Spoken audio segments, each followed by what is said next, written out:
رسول کریم صلی اللہ علیہ وسلم نے فرمایا کہ شوہر اپنی بیوی کی عادات اور اطوار میں کوئی بات مرضی کے خلاف اور ناپسندیدہ دیکھے تو اس وجہ سے اس سے لا تعلقی کا رویہ اختیار نہ کرے اور نہ ہی طلاق کو سوچے، بلکہ اس کی خوبیاں پہ نگاہ رکھے اور اس کی قدر و قیمت کو سمجھے۔ یہ مومن شوہر کی صفت ایمان کا تقاضا، یہ صفت ایمان کا تقاضا ہے اور مومنہ بیوی کا ایمان کا حق ہے۔ اسی صورتحال کے بارے میں اللہ کا بھی ارشاد ہے، وَعَاشِرُوهُنَّ بِالْمَعْرُوفِ، تم ان کے ساتھ اچھے سلوک سے پیش آؤ۔ فَإِن كَرِهْتُمُوهُنَّ، اور اگر تمہیں کوئی چیز ان کی اچھی نہیں لگی، فَعَسَىٰ أَن تَكْرَهُوا شَيْئًا، ہو سکتا ہے تم ایک چیز کو ناپسند کرو، وَيَجْعَلُ اللَّهُ فِيهِ خَيْرًا كَثِيرًا، اور اللہ نے اس میں کوئی بہت بڑی خیر رکھی، اس میں اللہ نے بہت بڑی خیر رکھی ہو اور تمہاری نظر وہاں تک نہ ہو۔ تھانوی رحمۃ اللہ علیہ ایک بات فرمایا کرتے تھے مشرقی عورتوں میں ایک بڑی خوبی تھی، پتہ نہیں اب ہے نہیں، بڑی خوبی ہے، فرمایا ان کا میاں مہینوں نہیں سالوں بھی ان کی نظروں سے اوجھل ہو تو یہ کسی اجنبی مرد کی طرف نظریں اٹھا کے نہیں دیکھتی۔ لیکن بدقسمتی ہے جب مغربی نظام تعلیم آیا اور مغربی ذرائع ابلاغ نے مشرقی عورتوں کی قدر بھی ختم کر دی، اور مشرقی اور ایمانی اخلاق کا بیج بھی آہستہ آہستہ ختم ہوتا چلا جا رہا ہے۔ ورنہ یہ مشرقی عورتوں کی خوبی تھی کہ وہ غیر مرد کی طرف نظریں اٹھا کے نہیں دیکھتی تھی، اور یہ جنت کی عورتوں کی خوبی ہے کہ وہ اجنبی اور مرد کی طرف نظر اٹھا کے نہیں دیکھے گی۔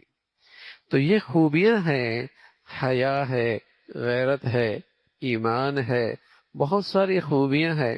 تو فرمایا اگر کوئی چیز تمہیں ناپسندیدہ لگے اور کسی چیز کو تم ناپسند کرو تو اس کی اچھائیوں پہ نظر رکھو۔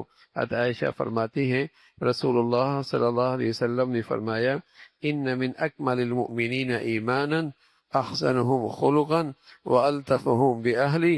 حضرت عائشہ فرماتی ہیں رسول اللہ صلی اللہ علیہ وسلم نے فرمایا مسلمانوں میں آدمی کا ایمان زیادہ کامل ہے جس کا اخلاق بہت اچھا ہے۔ اس آدمی کا ایمان کامل ہے جس کے اخلاق بہت اچھے ہوں، اور خاص کر بیوی کے ساتھ جس کا رویہ لطف اور محبت کا ہو، جس کا اپنی اہلیہ کے ساتھ اپنے گھر والوں کے ساتھ اچھا معاملہ ہو۔ پھر رسول کریم صلی اللہ علیہ وسلم نے فرمایا مسلمانوں میں زیادہ کامل ایمان والا وہ ہے جس کے اخلاق بہتر ہے، اور تم میں اچھے اور خیر کے زیادہ حامل وہ ہیں جو اپنے بیویوں کے حق میں اچھے ہیں۔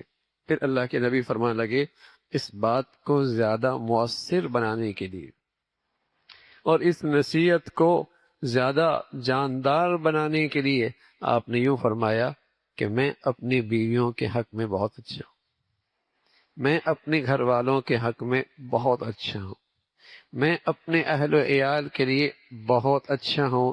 اپنی اس نصیحت کو اور زیادہ مؤثر بنانے کے لیے اللہ کے نبی نے اپنے آپ کو پیش کی۔ آپ علیہ الصلوۃ والسلام نے اپنی زندگی پیش کی ہے کہ دیکھو میں اپنے گھر والوں کے حق میں انا خیرکم لاہلی، میں اپنے گھر والوں کے لیے اور بیویوں کے لیے بہت اچھا ہوں۔ یوں رسول کریم صلی اللہ علیہ وسلم نے فرمایا کہ آپ علیہ الصلوۃ والسلام کس طریقے سے اپنے گھر والوں کے ساتھ اچھا برتاؤ فرمایا کرتے تھے، یہ آپ نے اپنی امت کو تلقین فرمائی۔ اور دیکھو بھائی، عورت کو جو عزت اسلام نے دی ہے کہیں نہیں، نبی علیہ الصلوۃ والسلام کی شریعت میں جو عورت کی رعایت ہے دنیا کے کسی نظام میں نہیں۔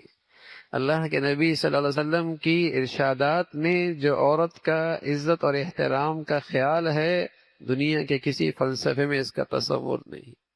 تو یہ مسلمانوں کی زندگی ہے کہ بیٹی ہے اس کا خیال، بیوی ہے اس کا خیال، ماں ہے اس کی خدمت، بہت بڑی سعادت۔